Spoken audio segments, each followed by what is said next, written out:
एक एक वीडियो मैंने आपको अभी जल्दी ही दिया है, जब उसमें किडनी पे स्टोन की बात है, यूरेटर ब्लैडर पे स्टोन की बात है,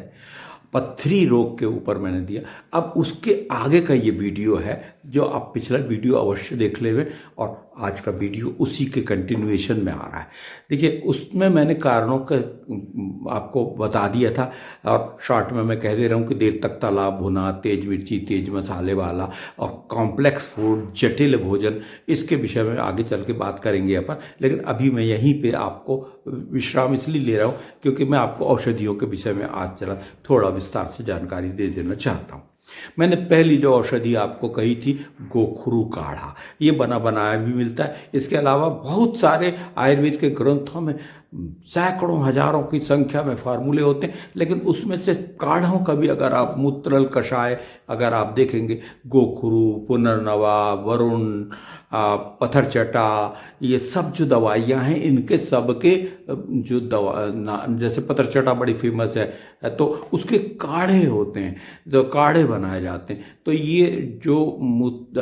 अश्मरी हर कषाय या आपका गोखरू काढ़ा, इसका एक 8, 10, 15 दवाइयों का एक फार्मूला होता है, जिसको जड़ी बूटी के रूप में उबाल करके पानी में 4 गुना पानी का 1 गुना बचाएंगे तो वो चतुर्थांश काढ़ा कहलाता। ऐसा काढ़ा ताजा बनाए हुए काढ़ा का अगर आप एक गिलास पानी लेते हैं और उसके साथ में 4 गोली गोखचुरादी गुल की खाते हैं, और अगर आपको दर्द भी हो रहा है तो उसी समय में आप 4 गोली शंखावटी की खा सकते हैं, और इसको खा करके आधा 1 घंटे में आपको कुछ ना कुछ राहत अवश्य ही महसूस हो सकती है।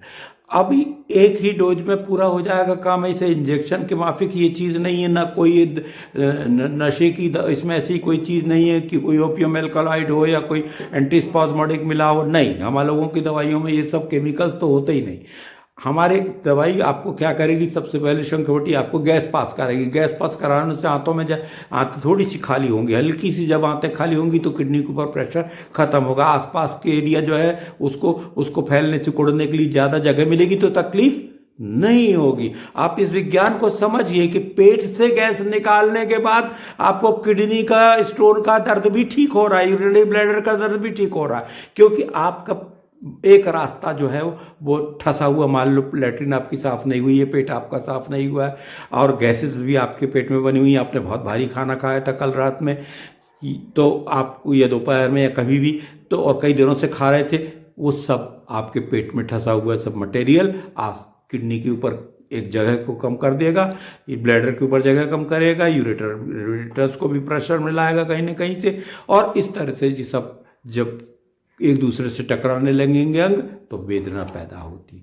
तो इसको, और फिर दूसरी चीज, पथरी अपनी जगह से हिलती जब है, जब शरीर उसको निकालने की कोशिश करता है तब ही दर्द पैदा होता है। अगर साइलेंटली पड़ी हुई है, कुछ नहीं, ऊपर साइलेंटली पड़े पड़े बढ़ेगी। इसलिए आप इस बात को समझो कि पथरी का दर्द पथरी के निकलने की कोशिश से हो रहा है। अगर आप इसको नहीं समझते हो तो फिर आप सोचते हो कि भाई कोई दर्द की दवा खा लेने से समस्या हल नहीं हो रही, क्योंकि दर्द की दवा जाकर के उस प्रक्रिया को रोक तो देगी, लेकिन दर्द तो आपका कम हो जाएगा, पर आपकी पथरी निकलेगी नहीं। इसका मतलब ये नहीं कह रहा हूँ कि दर्द की दवाएं मत खाएं, लेकिन कम से कम खाएं। जब काम चल रहा हो तो मत खाएं, हल्का दर्द हो तो मत खाएं, तेज दर्द हो तो फिर तो खाएं, ठीक है। पर तेज दर्द से घबराना नहीं चाहिए। तेज दर्द का मतलब है कि शरीर अत्यंत तीव्र प्रयास कर रहा है। कभी कभी ऐसे समय में हल्का फुल्का खून भी आपके यूरिन में से दिखाई दे सकता है, पर वो ज़्यादातर बूंदों की मात्रा में आता है और थोड़ा बहुत ही आता है। ऐसा कोई बल्ले बल्ले खून नहीं निकलने लगता कभी भी, लेकिन वो इस बात का इशारा जरूर देता है कि पथरी है शरीर में और निकलने का प्रयास हो रहा है। अब गोखरू काढ़ा, गोक्षुरादि गुग्गुल,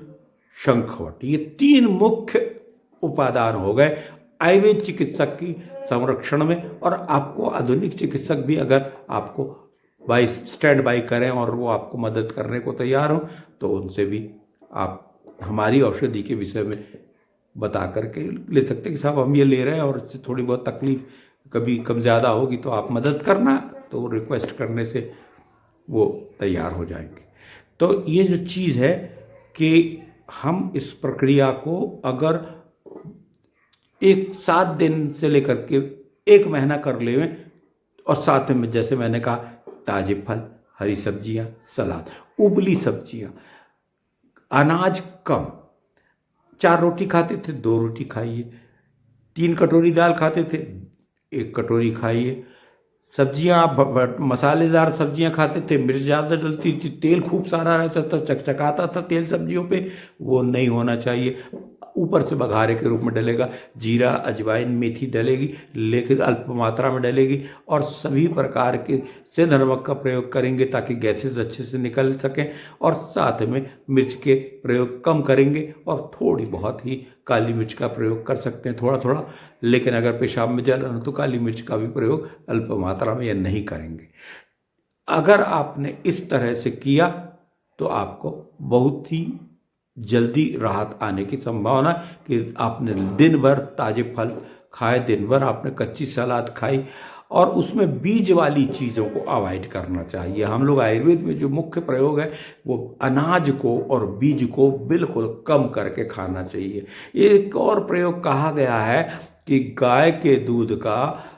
देसी गाय के दूध को आधा दूध और आधा पिलाकर, पानी मिलाकर के पीने से मूत्रल होता है, और ये मूत्रलता जो होती है वो इससे आपको पेशाब ज़्यादा होगी और पथरी आपकी बाहर निकाल दी जाएगी। धन्यवाद, नमस्कार।